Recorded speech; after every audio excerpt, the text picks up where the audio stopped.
चमोली में बर्फीला तूफान जो आया था उसने भारी तबाही यहां पर मचा दी थी। माणा गांव में बर्फीला तूफान आने से 55 मजदूर जो है वो बर्फ में दब गए। इनमें से 46 मजदूरों को सुरक्षित बाहर निकाल लिया गया है, जबकि जो 9 मजदूर हैं वो अभी भी दबे हुए हैं, उनकी तलाश जारी है। चमोली पहुंचे हैं मुख्यमंत्री पुष्कर सिंह धामी और राहत और बचाव के काम में जो जवान जुटे हुए हैं, सीएम ने उनसे बातचीत की है। राहत और बचाव का जायजा ले रहे हैं मुख्यमंत्री पुष्कर सिंह धामी। तस्वीरों में आप देख सकते हैं वो चमोली पहुंचे हैं। सेना, साथ ही साथ आईटीबीपी, बीआरओ, एनडीआरएफ, एसडीआरएफ जो है वो तमाम टीमें जो है बचाव अभियान में जुटी हुई हैं। पूरी मशक्कत वहां पर चल रही है। 9 मजदूर अभी भी दबे हुए हैं, उनकी तलाश जारी है। मुख्यमंत्री को आप देख रहे हैं चमोली वहां पर पहुंचे हैं हालात का जायजा लेने के लिए। और गृह मंत्री अमित शाह और मुख्यमंत्री पुष्कर सिंह धामी लगातार स्थिति पर नजर बनाए रखे हुए हैं। सीएम धामी और यहां पर आपको बता दें हेलीकॉप्टर सेवा भी यहां पर शुरू कर दी गई है। वहीं मौसम विभाग ने बर्फबारी का रेड अलर्ट जारी किया है। इससे पहले प्रधानमंत्री मोदी ने पुष्कर सिंह धामी मुख्यमंत्री को फोन किया।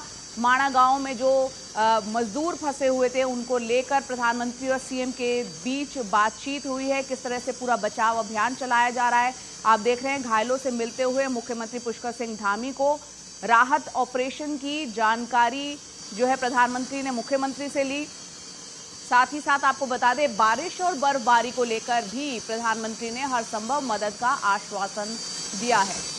चमोली की तस्वीरें इस वक्त आप देख रहे हैं। मुख्यमंत्री पुष्कर सिंह धामी पहुंचे हैं। जो घायल मजदूर वहां से निकाले गए हैं, बचाए गए हैं, उनका हालचाल जानने के लिए पहुंचे हैं पुष्कर सिंह धामी। लगातार यहां पर नजर बनाए हुए हैं हालात पर सीएम भी, साथ ही साथ केंद्रीय गृह मंत्री अमित शाह की भी नजर है इस पर।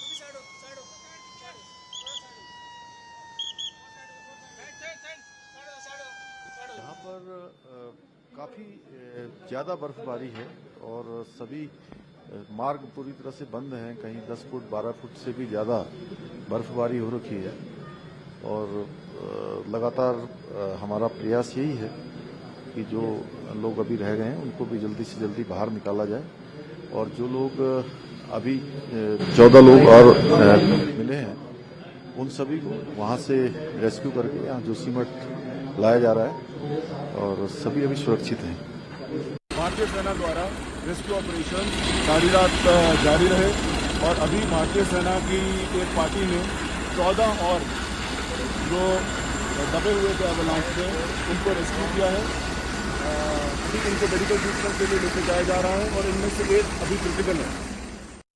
एएमसी वाले हैं, एनडीआरएफ, जिला प्रशासन, सारे लोग यहाँ लगे हुए हैं और लगातार सब एक दूसरे के संपर्क में। यहाँ बर्फबारी बहुत ज़्यादा है, बहुत सारे स्थानों पर संपर्क कटा हुआ है, थोड़ा चुनौतीपूर्ण है, लेकिन रास्ता बनाया जा रहा है। जो लोग रेस्क्यू किए गए हैं उन सभी को सुरक्षित स्थानों पर हॉस्पिटल में भेजा जा रहा है। सभी को अच्छा ट्रीटमेंट मिले उसके लिए सभी काम यहाँ पर हो रहे हैं। आप माना भी गए, किस तरीके की स्थितियाँ देखी, कैसी बर्फ और कितना टाइम आप? नहीं, बहुत भारी बर्फबारी हुई है और उसके कारण से घरों के छतों के ऊपर भी काफ़ी बर्फ पड़ गई है। रास्ते सारे बंद हो गए हैं।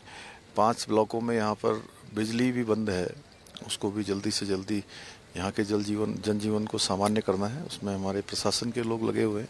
अभी मौसम कुछ पहले से सुधरा है तो उसके कारण से ये अभियान हमारा तेजी से अभी चलेगा आगे। कुछ न कुछ चैलेंज नजर आ रहे हैं, अधिकारियों ने कोई जानकारी दी? चैलेंज सबसे बड़ा ये है कि कल तो मौसम खराब था लेकिन आज मौसम कुछ ठीक है, लेकिन बर्फबारी बहुत है, रास्ते सारे बंद हैं और सबसे पहले तो चूंकि मौसम सामान्य होने पर रास्तों को खोले जाने की कार्रवाई करनी है, उसके बाद ही जो है आगे का काम होगा। तो यहाँ पर आपने पुष्कर सिंह धामी मुख्यमंत्री को सुना कि किस तरह की चुनौतियां यहाँ पर जो तमाम टीमें रेस्क्यू ऑपरेशन में लगी हुई हैं उनके सामने है, क्योंकि यहाँ स्नोफॉल जो बर्फबारी है बहुत ज़्यादा हो रही है और यहाँ जो टेम्परेचर है वो भी अच्छा खासा ठंडा है, -10 डिग्री। हमारे सहयोगी कुछ देर पहले बता रहे थे राजीव रंजन, यहाँ किस तरह के हालात है। बहुत बड़ी चुनौती है उन 9 मजदूरों को खोजकर बाहर निकालना। राहत और बचाव की काम की जो तमाम टीमें हैं, चाहे वो बीआरओ हो, चाहे वो एसडीआरएफ हो, एनडीआरएफ की टीम हो, आईटीबीपी की टीमें हो, तमाम टीमें पुरजोर कोशिश यहाँ पर कर रही है। खुद मुख्यमंत्री हालात पर नजर बनाए हुए हैं और हमारे दो सहयोगी कुछ देर में हमारे साथ जुड़ेंगे। हमारे साथ हमारे दो सहयोगी जुड़ चुके हैं। किशोर रावत उत्तराखंड पर बारीकी से नजर रखते हैं, राजीव रंजन जो तमाम रेस्क्यू ऑपरेशन चल रहे हैं उनसे जानकारी लेंगे।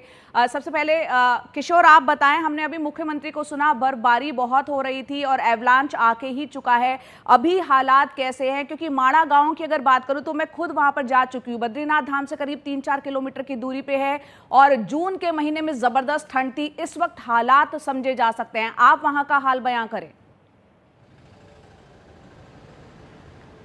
देखिए उस जगह के अगर तापमान की बात करें तो -10 डिग्री का तापमान है, 8 से 10 फीट बर्फ़ वहाँ पे गिरी हुई है और जो एवलांच आया है और जो उनके बंकर पे गिरा है, जो बीआरओ के लेबर्स थे उनके बंकर पे गिरा है, वो भी 8 से 10 फीट है। तो आप अंदाज़ा लगा सकते हैं कि वहाँ जो सेना के जवान हैं, आईटीबीपी के जवान हैं, बीआरओ के, असम राइफल के हैं, जो लगातार कल सुबह 8 बजे से लगातार रेस्क्यू ऑपरेशन चलाया और उन्होंने एक समय भी पल नहीं गंवाया और लगातार उनकी यही कोशिश है कि कैसे भी किसी भी तरीके से वो जिंदगियां जो फंसी हैं उनको बाहर निकाला जाए। यही वजह है कि 47 लोगों को बाहर निकाला जा चुका है और जोशीमठ हेलीकॉप्टर से उनको लाया गया है, सेना के अस्पताल में उनको भर्ती कराया गया है, इलाज चल रहा है। मुख्यमंत्री पुष्कर सिंह धामी भी वहाँ पहुँचे हैं, उन्होंने वहाँ पर सभी चीज़ों का जायज़ा लिया, इसके अलावा घायलों से भी बातचीत की और उनको भरोसा दिलाया, क्योंकि जब कोई घायल है और वो जिस स्थिति से गुजरा है उसमें सबसे ज़्यादा उसको भरोसा दिलाना ज़रूरी होता है। यही वजह है कि मुख्यमंत्री ने उनको भरोसा दिलाया कि हम उनके साथ हैं, पूरी सरकार उनके साथ है, केंद्र सरकार उनके साथ है,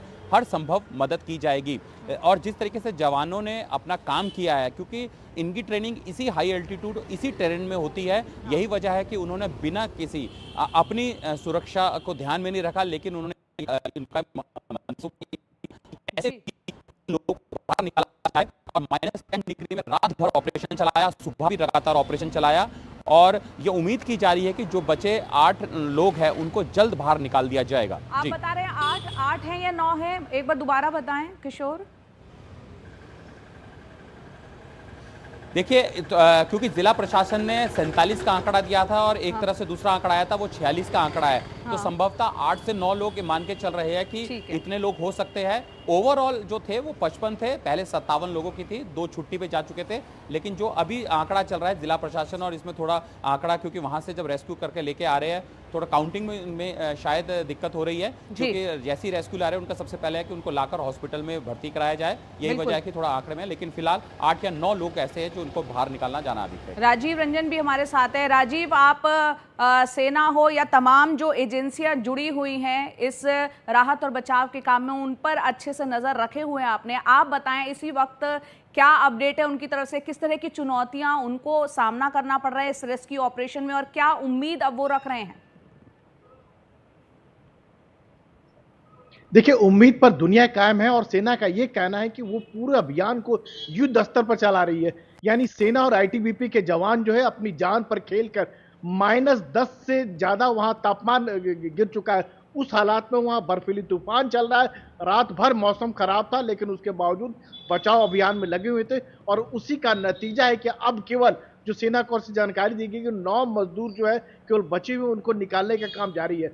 बाकी ये अभियान में किसी तरह कोई कमी ना हो, यही वजह है कि जो बॉर्डर रोड्स के डीजी है वो खुद वहां पहुंच रहे हैं, आईटीबीपी के जो डीआईजी है मनु महाराज वो भी वहां पहुंच रहे हैं। तो यानी जो पूरा जो राहत अभियान है एक कोऑर्डिनेशन के साथ का काम हो रहा है, चाहे सेना की बात करें, चाहे आईटीबीपी की बात करें, चाहे एसडीआरएफ की बात करें। हालात वहाँ बहुत चुनौतीपूर्ण है, अभी हालात मौसम ठीक हुए और उसी का नतीजा है कि 14 लोगों को जो है वहाँ जो फंसे हुए थे बर्फ में उनको बाहर निकाल लिया गया। जिस तरह से आपको कल जिस तरह से घटना हुई दोपहर 12 बजे के बाद ये हिमस्खलन आया और उसके बाद लगातार सेना के जवान जो है एक पूरी ब्रिगेड की बात करें, यानी ब्रिगेड में 3000 से अधिक जवान जो छोटे जगहों में जो मजदूर जो फंसे हुए हैं, जो बर्फ में फंसे हुए हैं 8 से 10 फुट जो है नीचे बर्फ में दबे हुए, उनको निकालने का काम जारी है। और सेना का ये कहना है कि जो भी जवान फंसे हुए उनको जल्द ही सुरक्षित जो है उनको बाहर निकाल लिया जाएगा। अब मौसम कुछ ठीक हुआ है और इससे उम्मीद की जाने की राहत और बचाव अभियान जो काम में उसमें और तेजी आएगी। बिल्कुल, ये सभी उम्मीद कर रहे हैं कि मौसम अब ठीक हुआ है, राहत और बचाव के काम में तेजी आएगी और जो जिंदगियां उसमें फंसी हुई हैं, उन्हें जल्द से जल्द बाहर सुरक्षित निकाल लिया जाएगा। किशोर, यहाँ पर जो लोग दबे हुए मजदूर थे, 46 जिनकी संख्या थी, उनको बाहर निकाला गया और हमने मुख्यमंत्री को सुना कि जोशीमठ के अस्पताल में भर्ती भी कराया गया। उनकी हालत कैसी है? क्योंकि एक बहुत बड़ा उन्होंने एक ट्रॉमा झेला है, जो एवलांच उन्होंने फेस किया है। बिल्कुल, जिस तरीके से कल सुबह करीबन 4 से 5 बजे के करीब ये एवलांच आया था और जैसी जानकारी मिली थी तो वहाँ पर मौजूद आईटीबीपी का जो कैंप है, असम राइफल का कैंप है, इसके अलावा जो इंडियन आर्मी की ब्रिगेड है, उन्होंने तुरंत रेस्क्यू ऑपरेशन शुरू किया, उनको निकाला। आप ये समझ सकते हैं कि आज सुबह यानी 24 घंटे से ज़्यादा के समय में हो गया था, उनको बर्फ़ में दबे थे, तो ऐसे में उनकी मनोस्थिति काफ़ी अच्छी नहीं बताई जा सकती, क्योंकि एक तो वो बर्फ़ में दबे थे और उनको शायद ही उम्मीद थी कि वो बच पाएंगे, लेकिन सेना के और आईटीबीपी और वहाँ जो तमाम जवान हैं असम राइफल के बीआरओ के, उन्होंने उनको बाहर निकाला। मुख्यमंत्री उनसे बातचीत की है और इस बात का भरोसा दिलाया है कि उनके लिए ख्याल रखा जाएगा, उनको हेल्थ चेकअप के जो हेल्थ अच्छी सुविधाएं हैं वो दी जाएगी। और यही वजह है कि मुख्यमंत्री ने उनसे बातचीत की है। और कंडीशन की अगर बात करें तो उसमें से 3 की कंडीशन बताई जा रही है कि थोड़ी ख़राब है, उनको हायर सेंटर भी भेजा जा सकता है। जी किशोर, बहुत बहुत शुक्रिया। और राजीव रंजन, आपका भी बहुत बहुत शुक्रिया इस तमाम अपडेट के लिए। आपका रुख हम करते रहेंगे। और इस बीच जो राहत और बचाव के काम में टीमें लगी हुई है, उसमें एसडीआरएफ भी लगी हुई है। एसडीआरएफ के जो आला अफसर है, उनका क्या कहना है, वो सुनते हैं। देखिए, अभी जो प्रेजेंट सर्कमस्टांसेस हैं, जैसा वेदर है, कंटिन्यूस स्नोफॉल हो रही है हायर रीचेस में, लेकिन जोशीमठ में अभी थोड़ा सा वेदर क्लियर हुआ है। हमारी 3 टीम्स एसडीआरएफ की ऑलरेडी जोशीमठ पहुंच चुकी हैं, जो अराउंड 25 नंबर है। साथ ही साथ एनडीआरएफ के भी इतने ही पर्सनल जोशीमठ में उपलब्ध हैं। आगे जैसे भी वेदर क्लियर होगा, माना, बद्रीनाथ हेलीपैड्स रेडी होंगे, हम टीम्स का मूवमेंट आगे करवाएंगे। एक अच्छी खबर में 14 और लोगों को सकुशल निकाल लिया गया है। इन 14 लोगों में तक एक बंदा है जो थोड़ा सा, जिसकी इंजरी ज़्यादा है, उसको भी जोशीमठ मिलिट्री हॉस्पिटल में लाके उसका उपचार किया जाएगा। ये 14 लोगों को मिला के तकरीबन जो आज अभी तक रेस्क्यू हो चुका है, 47 लोगों का रेस्क्यू हो चुका है और इन सब को सकुशल निकाल लिया गया है और जो इंजर्ड लोग हैं उनका उपचार तुरंत किया जाएगा। और वहीं चमोली में हमने देखा कि किस तरह से भारी बरसात हुई और उसके कारण जो बद्रीनाथ राष्ट्रीय राजमार्ग है, नेशनल हाईवे है, वहाँ पर अनिमत और पागलनाला में मलबा आ गया और जिसके चलते यहाँ पर जो रास्ता है वो बाधित हो गया। चमोली पुलिस का ये कहना है कि सभी जगहों से मलबा हटाने का काम जारी है और शीघ्र ही जल्द से जल्द इस मार्ग को जो क्लियर कर लिया जाएगा, सुचारू रूप से यहाँ पर आवाजाही शुरू हो जाएगी। उस रास्ते की तस्वीरें आप यहाँ पर देख रहे हैं जहाँ पर ये मलबा आया है।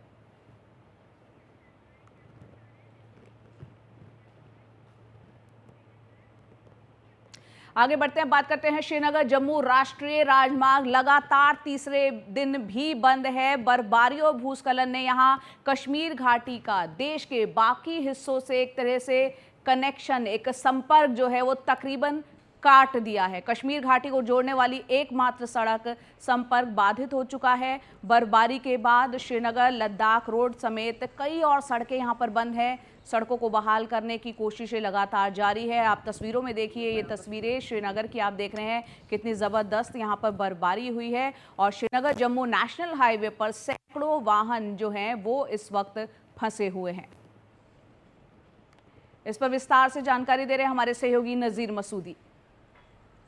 उम्मीद है कि आज रोड खुलना चाहे, जो सरकार की उम्मीद है, क्योंकि वो कहते हैं कि रेस्टोरेशन काम जारी है, लेकिन इस रोड की सबसे बड़ा चैलेंज ये है कि जब भी इस तरह की बर्फबारी होती है तो पस्सियां गिराती है और न सिर्फ एक जगह, कई जगहों पे। वही पिछले 3 दिनों से हुआ और 3 दिनों से रोड बंद है।